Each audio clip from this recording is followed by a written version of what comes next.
Hi, this is Nick Bridwell, and I am the host here today of Uncomfortable Conversations. I'm really excited to introduce you to today's guest, who is Gloria Granados, and she's the director of the Light of Hope Immigration Law Center. So today we'll be talking to Gloria about her path as an immigrant and how she has been an activist and representative for immigrants in the United States. Hi, Gloria. Hi, Nick. Good morning. Thank you for the invite. Oh, yes, it's great to talk to you. I think in order to let our audience know kind of more about you, I'd love to start with maybe if you could tell us about your story about coming to America and what it was like for you personally. Oh, I'll be happy to. Thank you. Yes. Well, I came to America at the age of 20. Um,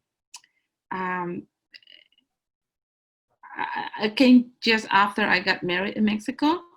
And well, I came to America thinking of the future that I wanted for my new family, for the family I was planning to have. And so basically, that's what motivated me. And I had that in mind that I wanted to have a better future, offer a better future for that new family. And so I that's how I came. And okay, but obviously that was a tough decision. Also at the same time, I didn't. At that time, obviously, I was happily married and all that. However, once I was here in the country, when I came to the country, I then started thinking. I mean, feeling sad, missing my family, my parents, my brothers, my friends, everything what I knew, from when I was born until the time I decided to come to this country. So yeah, it was difficult, and the part that really um, became difficult to me was the part that I didn't know nobody here in the country. So I came thinking of what I wanted, what I would love to have, what I would love to offer to my new family. But it was difficult from the point that I didn't have nobody. I didn't have friends. The only people I had it was two cousins, and thank God that they were my support. They were my strength during that time because it's difficult to go places, to go mainly to another countries. To me it was a country that it was an unknown country. I didn't know like that country, this which is this country. And to me it was like a totally different world, like completely. Did you speak um, English at the time when you came over? I'm sorry. Did you speak English when you came to Texas at first? That's the most. That's a great question. And yes, no, I didn't.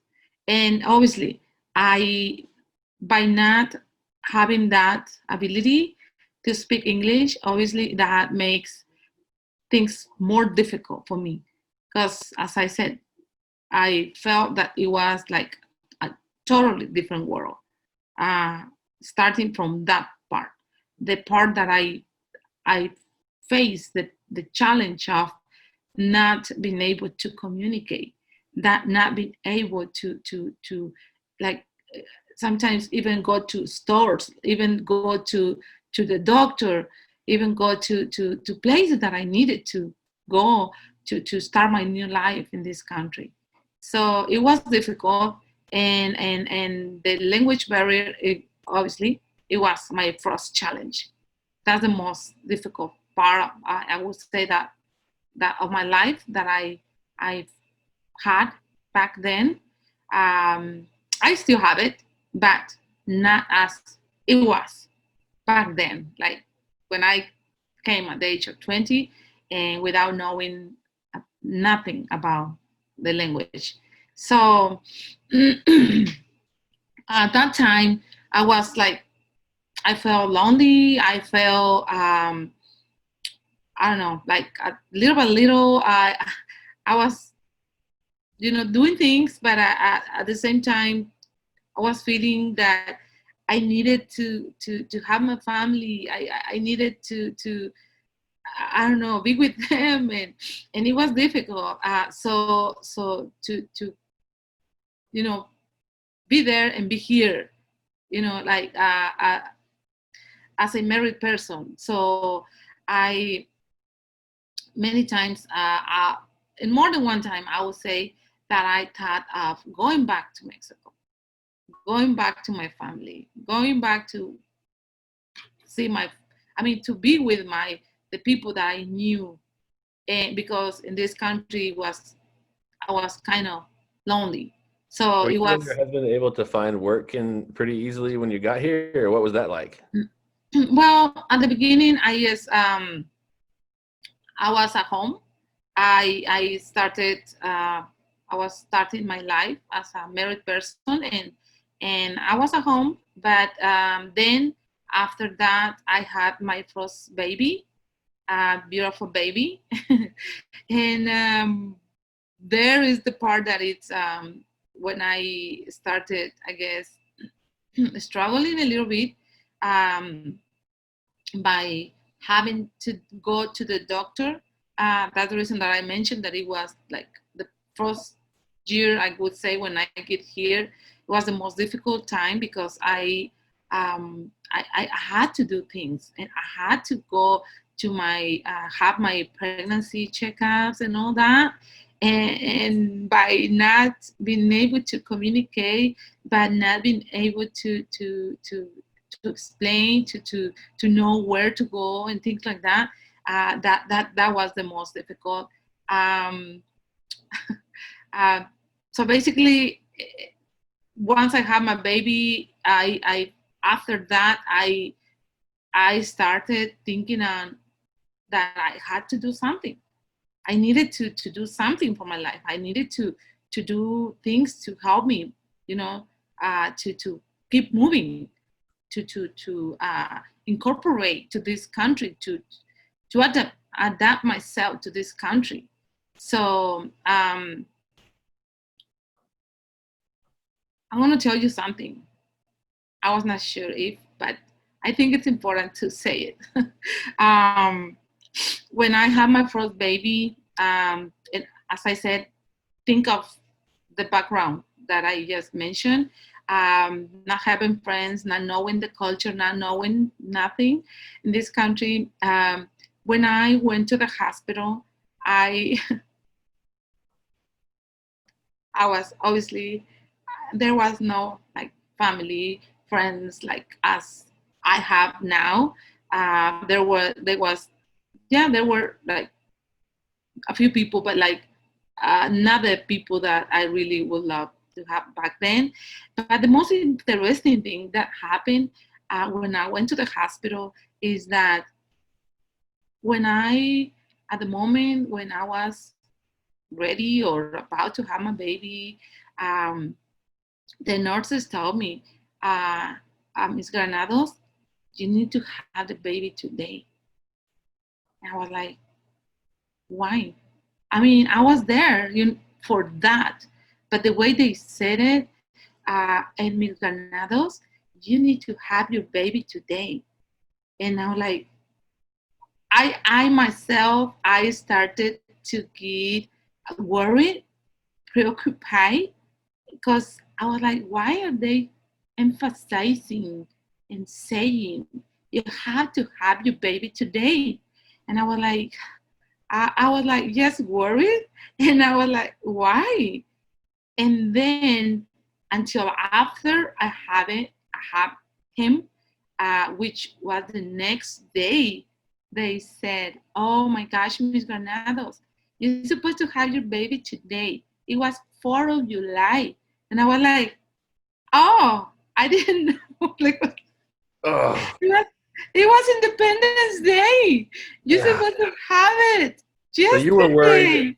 you were worried that something was might maybe happening, and it turns out they were just saying that it was a good day to have a baby because it was the 4th of July. Yes. Oh, that's just one of those communication things that you talk about that makes such a big difference when you're in giving birth to a child. Yes, yes, that's exactly what happened. And I guess that the reason I want to share this is because that's how important it is in learning the language, the culture, the everything from this country. And obviously, I I back then it was my first year, and I didn't knew about everything. So I was just, I guess, worrying, preoccupied for having my baby, but I was not thinking about, oh, it's 4th of July. Oh, maybe it's an important day today. No, it was important to me, yes, but because it was about my baby. Yeah. So It was about my baby, not about a day like that. It was important for this country holiday. So it was the day of my baby. So he came to the world until July 5th. So that's the part that it really after that I thought of the importance of having or doing something to educate myself, to learn about this country the most that I could. And then from there is when I started taking classes, English classes. okay. And yeah, so and that way I could be able to communicate, but also I started learning about the culture, about the holidays of this country, everything what this what this world is. And as I said, at the beginning, I thought of going back, but when I had my baby, I learned that God blessed me, and I accomplished that part of my life, of a woman, like the dream of having your baby, your family. And from that point, I knew that this was my home country, that this was the home country that the place that I wanted to live in, the place that I wanted to learn about, the place that I wanted my kids to be. And and from there is when I started everything, learning. And yeah.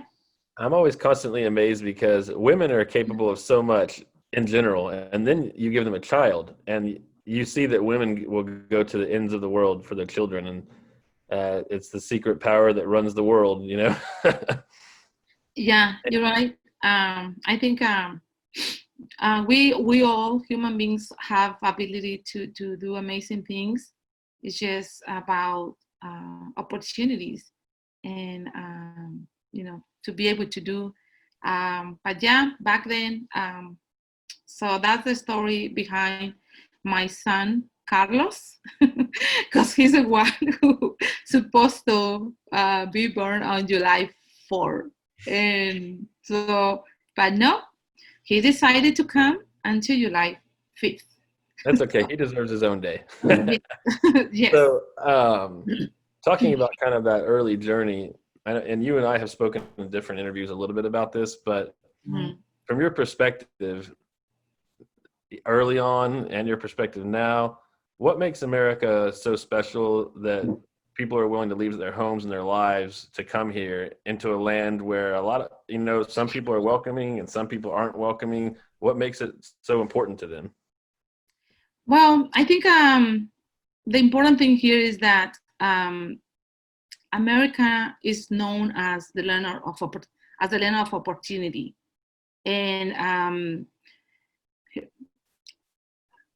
there is hope for new. There is hope for a new way of life, for jobs, for family. Um, and the other thing is that people from other countries do not come to this country just for jobs or uh, the money, that they can make here in the country by working here, but they come for safety. That's the other thing, that many families come to this country because they know that this country offers safety. They are safe here. They and that's and I know that because I myself, I did not suffer of any trouble or nothing, but little by little, by when I was starting to do my life here, when I started to learn the rules, that everything about, like driving, for example, the rules of obeying the light traffics, for example, that gave me a lot of hope, a lot of security in being in this country. And I was like, oh, I love this. I love this. I love the life. I love how everything it is. I mean, here, I the order. I really love that, and that is what makes me feel like to keep going. I love that there was rules to follow, to obey, and that is something that I cannot forget about, and I that is what makes me for real feel that I wanted to continue to live in this country, because that security. And I think that I feel by having that. And so I think that that's something that makes a lot of families to come here also, and because they know that there is opportunities, they can be able to work, but they are safe at the same time. Yeah. So what's when do you think that you realized that, or that you recognized that maybe immigration would be your life's work? Because was it a prolonged process, or how did that come to you? Um, well, I think that happened when I went through the process myself. That's the time when I went through the process myself. I witnessed how difficult it is for a person with no background knowledge to apply for legal status, um, without having the professional legal assistance. And then from there, I decided that I should be somebody who helps those in need of legal aid. Of Because I myself, I mean, it was difficult for me, and back then, and I was like, well, if I understand that it is difficult, I'm not the only one here in this country. I am not the only one. And back then, I had the opportunity to be helped, the blessing to be helped by an organization that was in the community helping with these legal processes. Um, and I will always be thankful for this, for the person that helps me to learn and to go through the process. Um, so by knowing how difficult it is, and by also knowing that if there is someone to help you with this, um, to me it meant a lot, and it gave me peace, gave me security, by doing my job, my legal process, to go or make the legal process to go smoother. So I know the importance of having someone, and as I said, I will and forever be thankful for this person, um, of the community. He was a pastor at the time, and of a church, and the church that I started attending also. And from there, I started everything. Um, so this pastor, I admire his desire to help the community, his love for the community. So I will forever be thankful to him. His name is Alex Camacho, and I will with all my heart. I mean, forever. And but by knowing that a person can be the difference in your life by doing something, at least a little something, to me was a lot. But what he did for me and for other people in the community, I was like, okay, I'm not the only one in this country. There is a lot of people. There is a lot of families struggling for not having the first of all, financial means to go to an attorney to pay for these processes, for these legal processes. These are a process that if you are a person, a low income person, or you belong to a low income family, you cannot afford. It's very difficult to afford to pay for an immigration attorney. So I knew that because I was in that situation. I would never, like before, would be able to go and pay for an immigration attorney. And there is when I noticed the importance of doing something like this for people who cannot afford, could not afford, or cannot afford to pay an immigration attorney. Then from there is when I started thinking, okay, I need to know how I can help these families. I need to know how. Remember that I said that what I love of this country is the laws, the rules that it does have for the people living in this country. So I knew that the first thing I needed to do it was to investigate, to learn how to do what I thought that I needed to do to help others in this that were in the same situation that I was, but under the law. To do what I wanted to do, but under the law. What was that Not process? breaking the law. Oh, I'm sorry. What was that process like for you, and what kind of credentials do you have to get to do the job that you do? Yes. Well, the first thing I needed, to do to accomplish that, um, obviously, it was to get educated, to learn about the immigration laws. So that way I could be able to help. So the first thing, as I said, it's to be educated, learn about immigration laws. So once I learned, once I felt that I was kind of ready, and uh, then I thought that I needed to apply. Well, I'm sorry, let me go back a little bit. I went, that organization, the one I mentioned before that helped me, I started volunteering for that organization. So then I became a worker of that organization.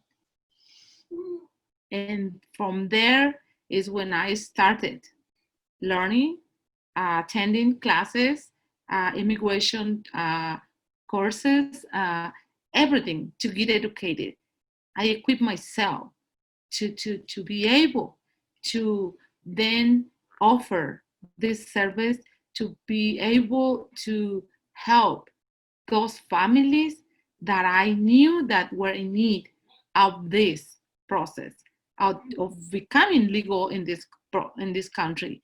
So Once I felt that I was ready, that I had the knowledge and the ability to help these families, immigrant families. Obviously, in this case, I applied then for my credentials with the U.S. Department of Justice. So once I received the approval from U.S. Department of Justice as a full accredited representative is where I then started helping these families. And so in 2006 is when I started working in Plano, the Light of Hope Immigration Law Center, which I am so happy and proud to say that I motivated by all this, uh, you know, uh, like my desire to help, my desire to do good to others, to help them to achieve what I were able to. Then I started in Plano with Light of Hope Immigration Law Center, um, and it was not an easy process. It was not an easy thing to do. However, I think that when you know what you want to do and the reason you want to do, it is easy. You can jump whatever barrier comes to your way, and with the help of God and by the grace of God, He allowed me to do this job. And I think that a lot of the way I think I see things now is that back then I did it when I started this organization. It was thinking on, yes, the need of, helping families, but then little by little it was like, oh my gosh, like knowing by seeing, um, at the beginning some difficulties to get started and all that, but then every time that, when I started a process needed for this organization, I was like, oh my gosh, God, if you want me to do this, if this is the real call that I am feeling to do, to help your children, then please help me, and you will be the one who will let me know if it is the right call. So basically, from there, I took this as my call, the call from God to help families, to help every individual who is in this country, who has immigrated to this country with with their process, help them to be in compliance with the law. And every time that a process got approved, I knew it was the confirmation from God that I needed to keep going, needed to keep moving forward. So it was process by process by process. The most difficult process was the accreditation process, to obtain the legal credentials from the U.S. Department of Justice. However, once I received those, I was like, thank you, Jesus. Thank you. Because this is like the confirmation of your call, or the call, that I felt to do this. So from there, after that, I just, I am just like, okay, God, I am ready. Here I am. What do you want me to do? And from there, I've been just doing as, as I think God wants me to do. Whatever God wants me to do, I do. I don't see how difficult it is. I don't see how what it is needed to do it? No. Why? Because God told me from the beginning that if, as I said, I asked God if it was the right call for my life, that He will provide, He will help with the processes, with everything what I needed to do. So after that, I don't question God. I don't question anything. So I trust God that if whatever is needed to do, and if whatever is any resources, whatever is needed to do the job that God calls me to do, He will provide. And I have no doubt of that. He's been providing. He's been providing. One way or other, He's been providing. And I myself feel just like I just I don't feel that I am me anymore. I feel that I am like just an instrument. And I ask God just to use me whatever way He wants me to, whatever way He decide, whatever I am, just use me, God, whatever way you want me to. And in this case, I've been devoted, dedicated to help the families, which I feel that it's the call, and it's something that I really don't see myself doing nothing else different than this. And I don't think I don't have the capability to do other things. It's just that there is a lot to do here that I don't see myself doing something different. I need time of the day more. I sometimes feel that I need to add more hours to the day because there is a lot to do, and that tells me that there is a lot of need out there. There is a lot of need, families in need of help. And I what I am doing is just trying to with the resources we have, with the credentials we have, with the knowledge we have, uh, I'm trying to see like how to expand that help, how to reach to that people, to those families in need. There is a lot of people, families that that they come to this country, same way like me, that it's a new world for them, it's a new country for them. They have to adapt to this country same way I have to do. So I want to be not just the legal part, let help them with the legal process, but because I understand how it is to come to a new country, how is to go to like a new world, then I perfectly understand how they feel. And I just don't help them with legal process done by uh, that's all. No, if I can help them with anything else, whatever I can, I that's what I do. Why?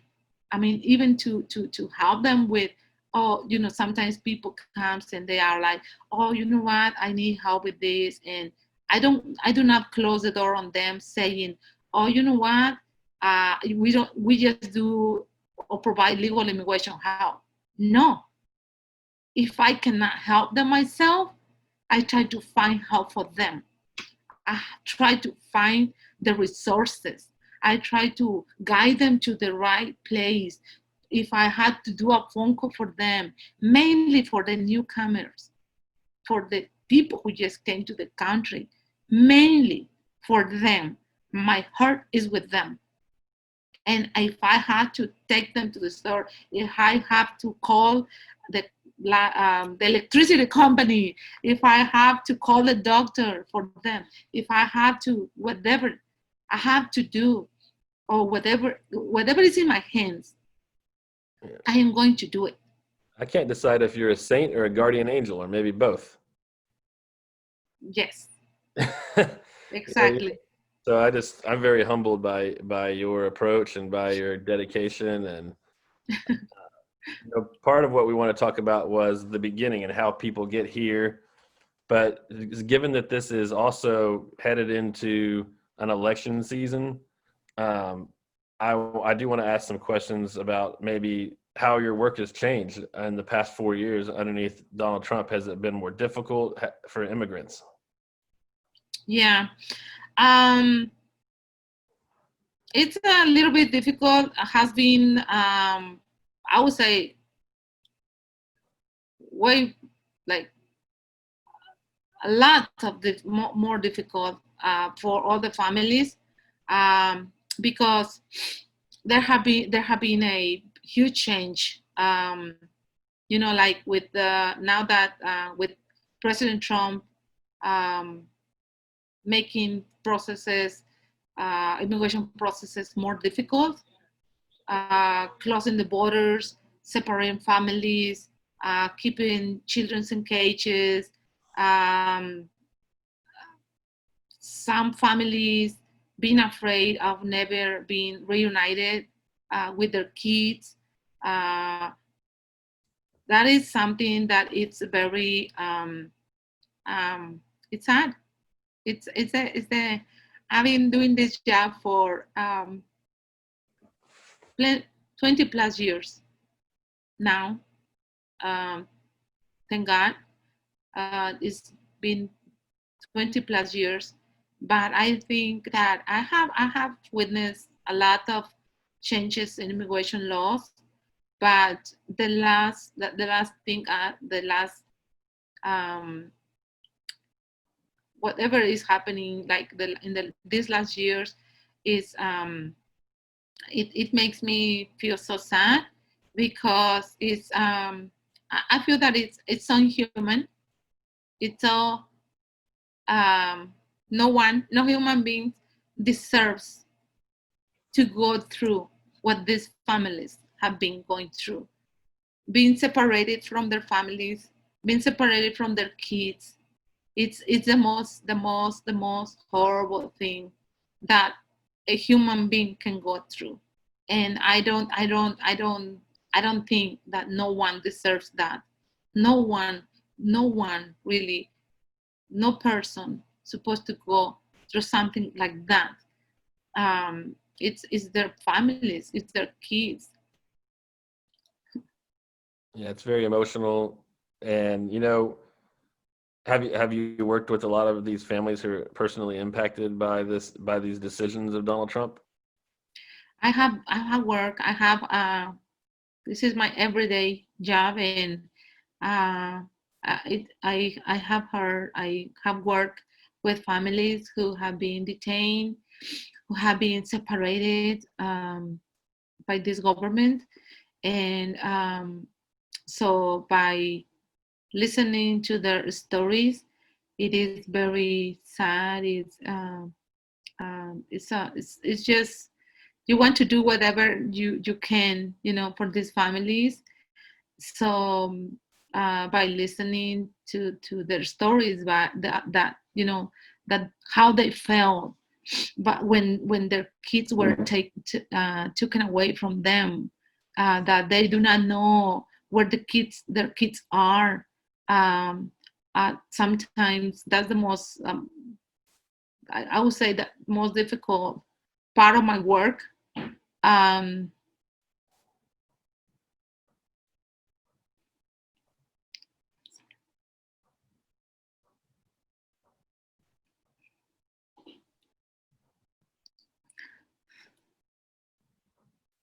by being a parent, I understand perfectly how these people feel, how these families feel, by having their children taken away.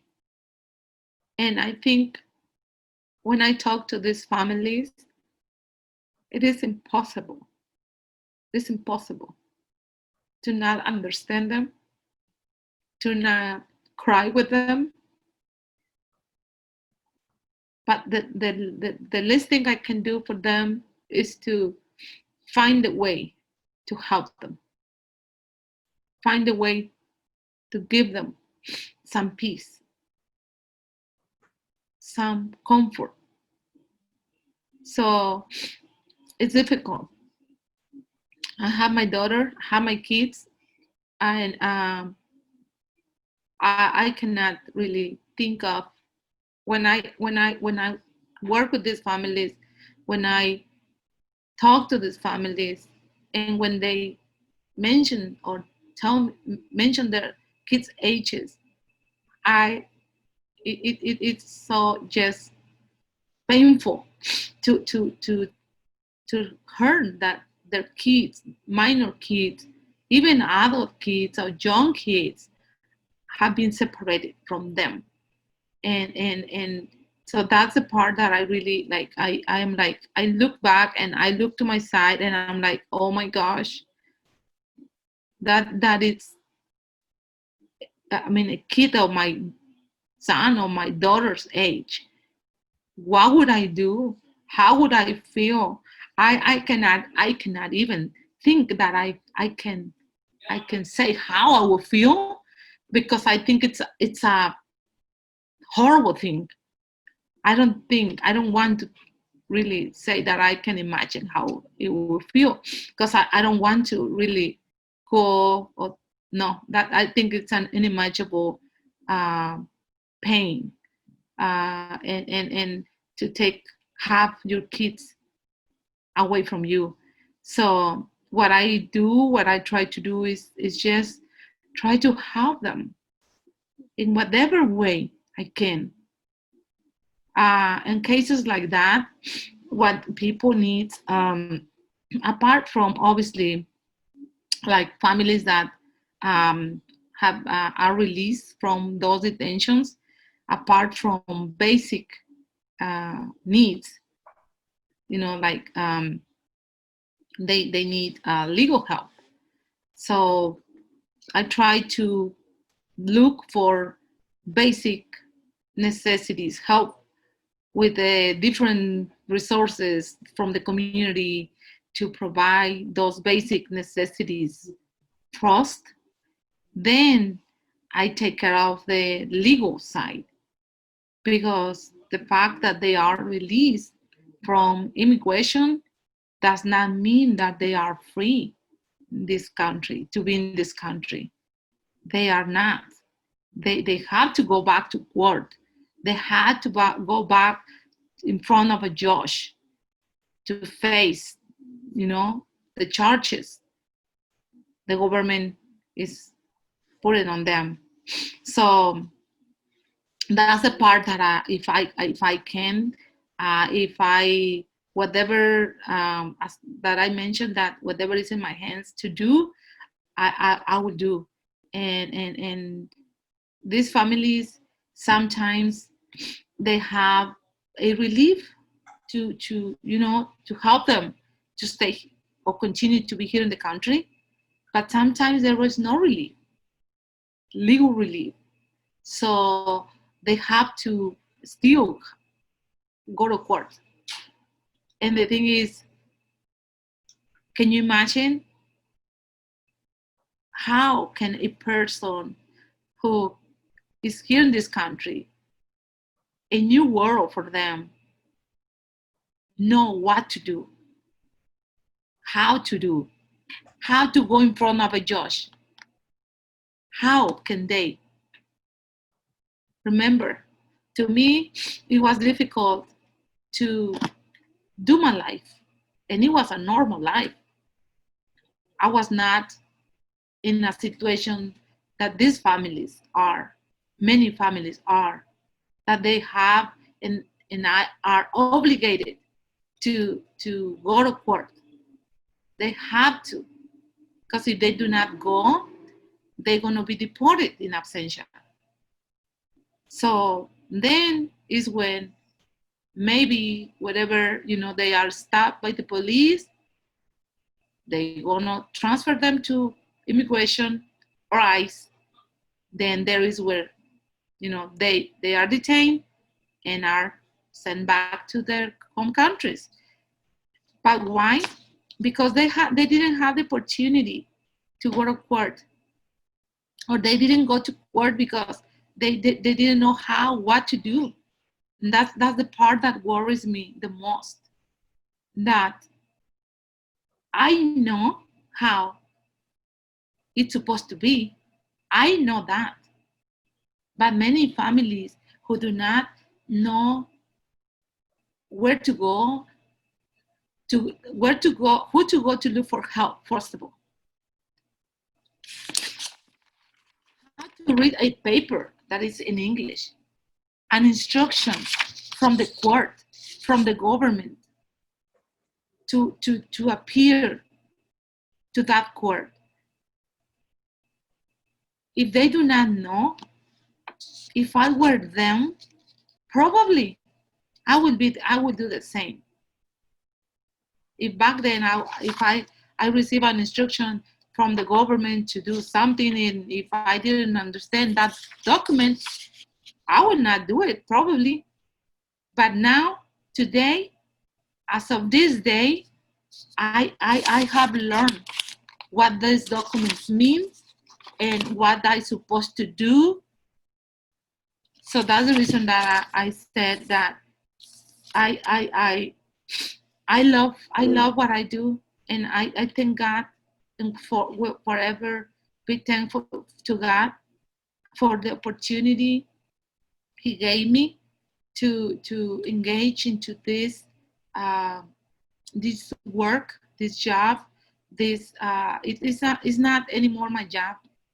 It is not anymore my job. At the beginning, probably yes, it was kind of my job. I knew that I needed to help family to do it because I wanted to help families. And it was kind of, my job.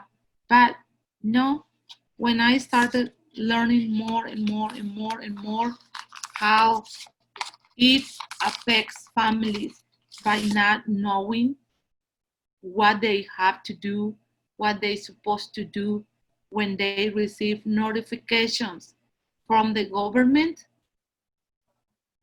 it was no more my job. It became my mission. It converts into my ministry. It is no more a work for me. It is something that it's now a ministry, my life ministry. And I don't see, as I said again, doing something different, because these families, all the families that cannot or are not able to read those documents, are in a lot of, they are in danger. That's simple, to be deported. So my job is to read those documents. And there's a reason they left their home country in the first place, and people don't make that journey lightly. They do it for a change. A lot of people do it because they're scared of their lives, right? They risk their lives because they have to travel that far to get away from something that is dangerous. So it seems that there should be a universal part of empathy with people. Like the white Christian mothers who are voting for Donald Trump should take a moment and think, how would it feel if your kids were separated? And is that the Christian thing to support? And no, it's not. There's a universal love that we need to address and we need to embrace here, so that mothers everywhere, they're mothers and they have kids and they have lives, and they need to be able to be given the opportunity to live their lives to the best of their ability like everybody else does. That's kind of how I interpret what you're saying in a lot of different ways. Yes. And as I said, we all are immigrants. This is a country of immigrants. Mm-hmm. This is a country of immigrants. That's simple. Yeah. So every person comes to this country for many different reasons. Some of us, some people come legally, some others maybe not, but maybe that's the reason that we are here, to help them to be under the law, to do the part that they didn't know that they had to do, to be legal in this country, to comply with the rules of this country. So And that's Gloria, what I want. And that's the reason I love my job, because I understand that we have to follow the rules of this country.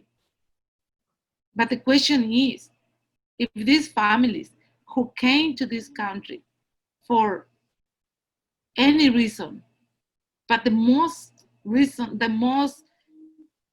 common reason that families come to this country is for because they are looking for better opportunities, sometimes for safety, sometimes their lives are in risk in their home countries.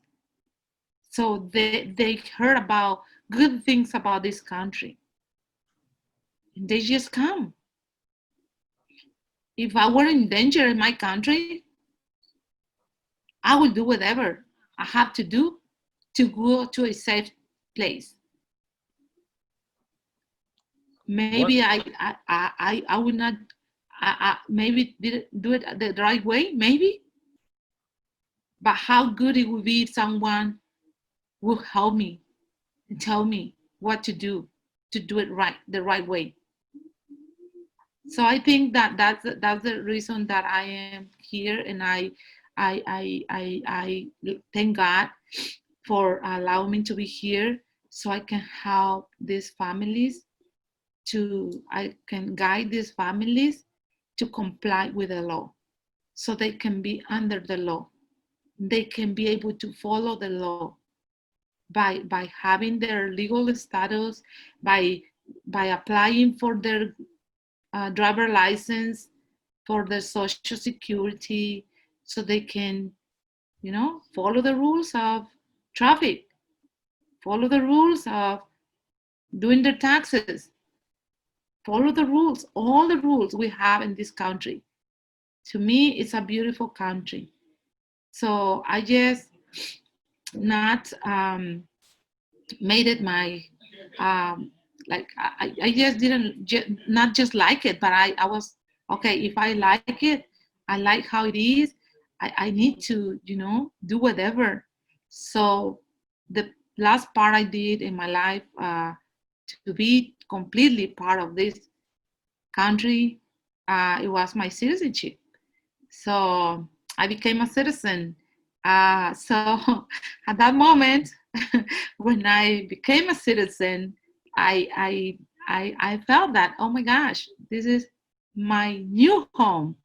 This is my new home, and this is what I want to call from here on and forever my home. And I know how good it feels to be in your home, and that's the reason that I think and I want to help every immigrant family to feel like in their house, to be home, you know?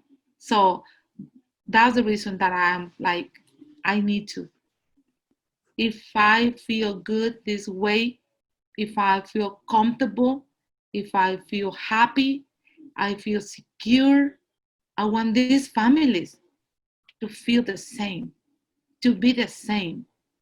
And I think that's how, by doing my work, by helping them a little, I think that's the part that makes me for I mean happy, makes me feel that I have a purpose in this life, that I accomplish the purpose of being on this life in this country.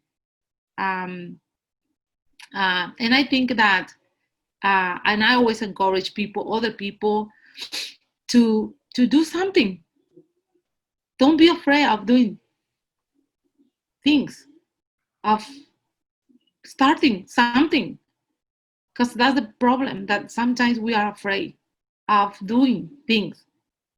Start a business, start something, even to go to school, to learn English, to learn about the civics, history of this country. I tell people, you need to learn, you need to go to school, you need to take classes, so you can learn, you can know about the house, about the country you live in. So I encourage every person who ever, came to this country, and maybe the same way I came, without knowing, without having family, without knowing like the language, without nothing.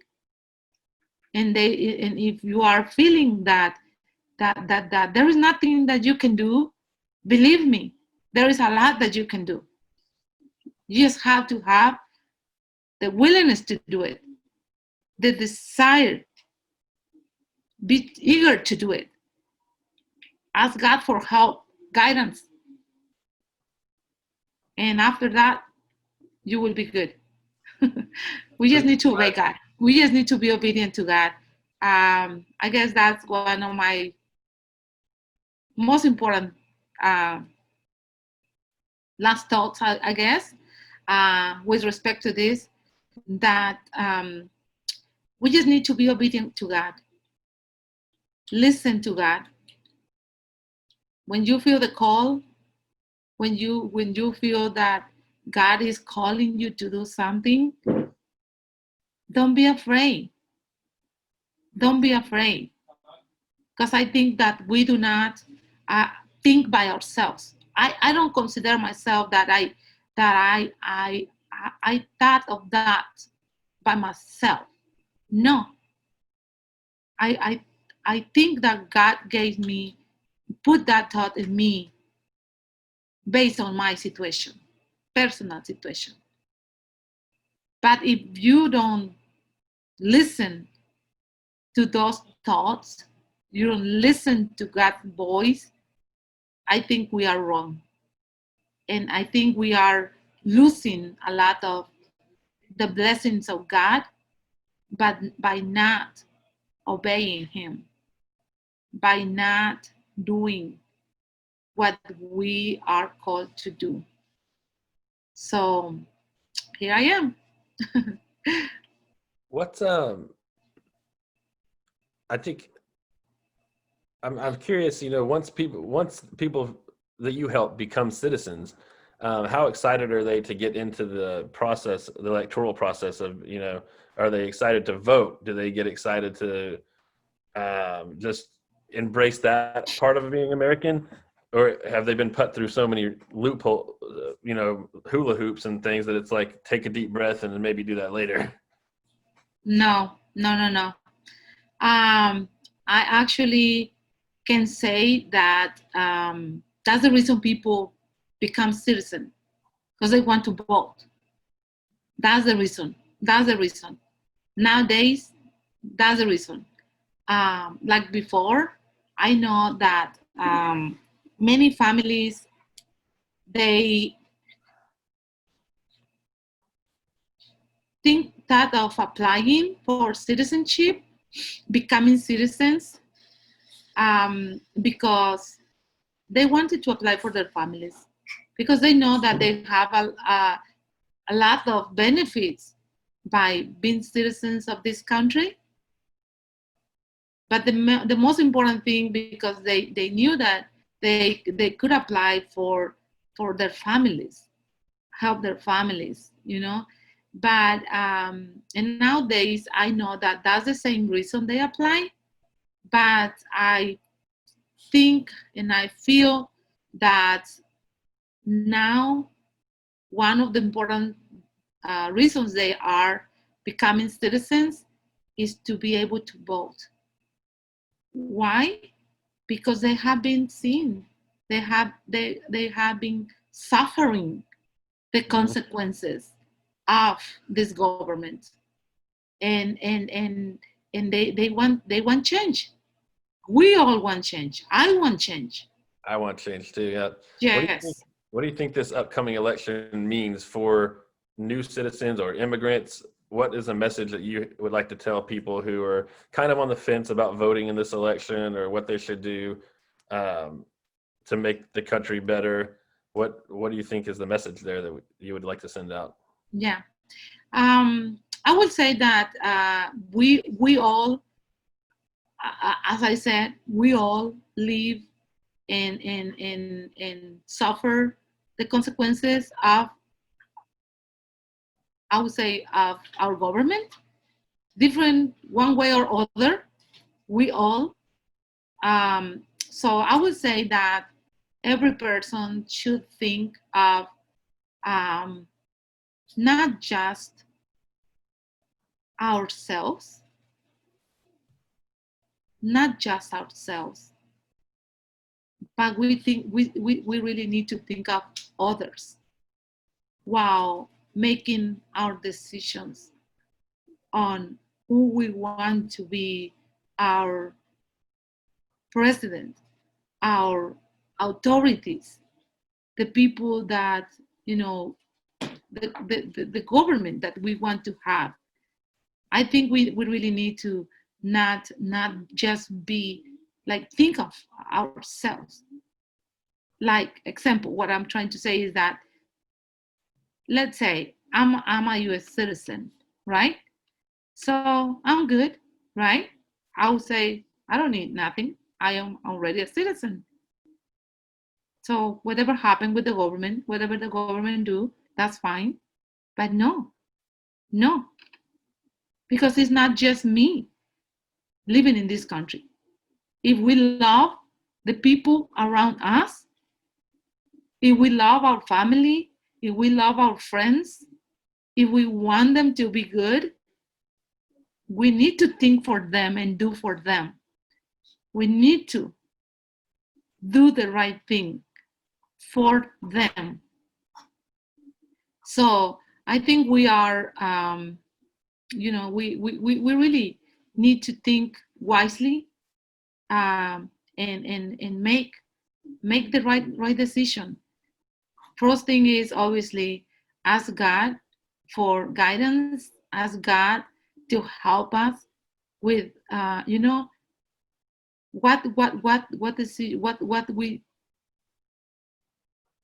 we have to do, for whom we supposed to vote, who is the person, and we need to ask God for that, because we as humans, yeah, we probably can say, oh, I like this, I like that, I like that. But I think yes, after we analyzing that person, the thoughts of that person, maybe the actions of that person, of that leader, I think that we are the one responsible for making that right decision. In this case, to vote for the right person. And that is only, and can only be done asking God for direction, asking God to help us to make the good choice, the best choice. And as I said, not just for us, not just for us. We don't supposed to think why. Why do I think that we don't supposed to think just of us? The reason is because, as I said, I feel good in this country. I feel happy in this country. I feel comfortable. I feel safe. But I feel all that because of everything, of all the families, friends who live around me. That's the reason. And we are responsible of protecting those good friends, those good families by doing the right thing. We are responsible. We are responsible. Thank We you. have the power to do things. We have the citizens, the ones that are citizens, we have the power to vote. We supposed to be the voice for the ones that cannot raise their voice. We are the ones. And that's the reason that I always encourage people, people who are legal permanent resident, encourage them to become US citizens. Why? Because they can help their families, their friends. Once they become citizens, they can be the voice for them. A non-citizen cannot vote, but a citizen can. So I invite people to come to become citizen if they are not possible. And then once you become, be active, raise your voice, be the voice for the ones that cannot have the voice heard. So we are the ones. And that's how I feel responsible for these families, for these people. And that's the reason that I said that this country, oh my God, is the best. I love the country. The country is a beautiful country. The problem is when somebody makes the country be or look like a bad country. Yeah, Example of that. I wanted to ask you a little more about that. And this might trigger some people, and so I'll warn you, it's a tough question, but I think it's an important one. You know, Donald Trump has created negative, false propaganda about immigrants, and he's hateful. He's called them, not good people and rapists, and he's incited violence against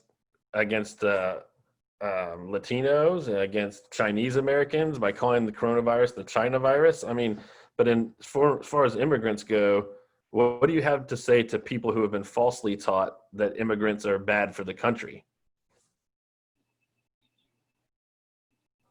That's a tough question, and it's at the same a sad question. Why? Because I don't know if it's correct to say it, but think of me. I came to this country. I didn't know nothing, but I decided to do good for others. And I think I'm contributing to this country, to everybody living in this country. So I would say that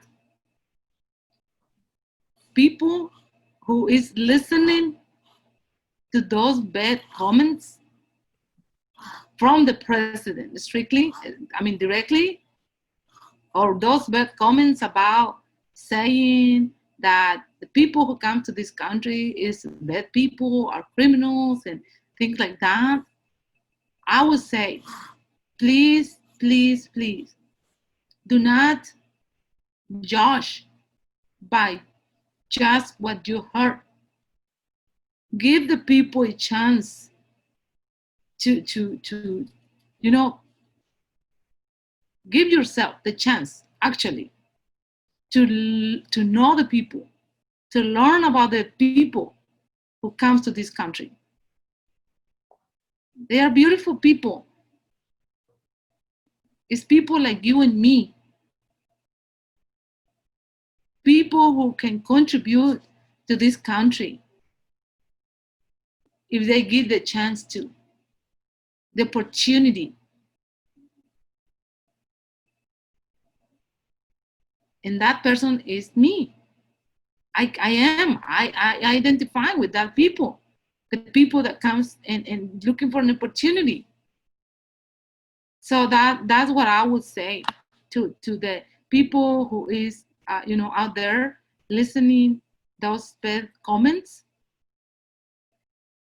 I would say just please give yourself the opportunity to learn about these people. They deserve an opportunity, and I think that we all can give them the opportunity. We all were given an opportunity, have been given an opportunity at some point in our lives, any time in our lives. We all have been given an opportunity, and I think everyone deserves an opportunity. So I don't think that we should go with the way that one person, one group of people think, but I think that things will never change until we have more open minds and hearts. That's what I think. Thank you so much, Gloria, for joining us today and for sharing your story and the stories that have come to you as you've gone to help immigrants to live better lives, and as you've gone to help people become citizens of this country, just like yourself.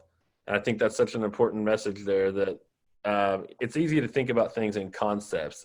Immigrants, that's a word you can put in a box and a book and stick it on your shelf. But what you need to understand is you can look around, and for me, it's my doctor, it's my psychologist, it's my neighbors, it's the people that I talk to at my apartment complex when I'm walking my dog and when I go to the restaurant. Immigrants are an essential fabric of this society, going back to us coming here. We're all immigrants here, unless you're indigenous people. We've all come here. And so what you're talking about is not us and them. It's when did these immigrants come here, and when did these immigrants come here? So I appreciate so much having the opportunity to hear your journey and getting to see somebody who's inspired others and help others. And I just want to say again, thank you so much for coming on our show. I'm going to put a link here to the Light of Hope Immigration Center, so that we can go on there. You can learn more about Gloria's work, or you can contribute in any way that you think, be that financial or volunteers if you're here in the Dallas-Fort Worth area. Is there anything else that you would like to say to our audience today, Gloria? No, I would just like to thank you for the great opportunity to talk, to express my thoughts. And but the most important thing I would say, that remember that I am here. Light of Hope is here. Light of Hope Immigration Law Center exists with the purpose of helping low-income families with the legal immigration needs. So if you are a person that are in need of help, you don't have the financial resources, you are struggling now because of the COVID-19, because of the pandemic, and but you need to be in compliance with the law. You need to renew your green card, you need to renew your DACA, you need to do whatever legal process that allows you to be here in the country legally. Please reach out to us. I'll be happy to hear your story. I will be happy to analyze your case, and whatever is in our hands, make we'll do that. We'll be happy to help you with whatever is in our hands. If for some reason it is something, you reach out to us with something that is not in our hands, or it's something that we do not handle in our office, uh, make sure that I'll provide you. I will provide you with the resources. I will guide you to the right place, because I think that's the other thing that is important, to know the where to go. So that's what I like to do, to give at least some direction, because it's so horrible to be without direction, to be without knowing at least where to go. who to go for help, to look for help. So that's my last thought, that I would say, that if there is something that I can personally help you, or obviously Light of Hope Immigration Law Center, please come to be. Well, now I'm sorry, with the pandemic, obviously we moved to we are working totally differently. Now we are doing everything online, through video calls like these ones, consults like video calls like the one we are having, Nick, phone conversations, phone consultations. Everything is now, we are handling everything totally different, but the need is there, and that's the reason we are still here. And we are here to serve you, to do whatever is in our hands to help you. So thank you. Thank you so much. Thank you for watching today, and just go out and do your best to make the world a better place. I'm Nick Bridwell. Thank you. Hi, I'm Nick Bridwell, the creative director of Uncomfortable Conversations. If you were impacted by this video and you think others could benefit from it, then we just ask that you please like and subscribe to our channel. That way we can bring you more content. Thank you so much for coming back to us, and we wish you the best.